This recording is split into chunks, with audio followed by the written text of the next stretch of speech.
Nag-inspeksyon ang Department of Public Works and Highways sa Paco Pumping Station na bumigay kaya bumaha po sa ilang bahagi ng Maynila kaninang madaling araw. May ulat on the spot si Oscar Oida. Oscar? Naraw ang pagbaha sa mga low-lying areas sa 36 na barangay na sineservisyohan ng Paco Pumping Station tuwing high tide. Mangyari itong linggo ng gabi, bumigay ang floodgate sa lugar na humaharang sana sa tubig na nanggagaling sa Ilog Pasig. Kaya kahit gumagana ang mga pumping station, tila wa-epek ito.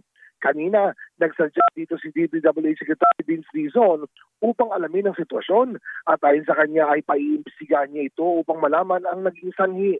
Pero ayon umano sa mga foreign consultants, ay posibleng sanhi ito ng sobrang lakas na pressure ng tubig nitong mga nagdaang araw.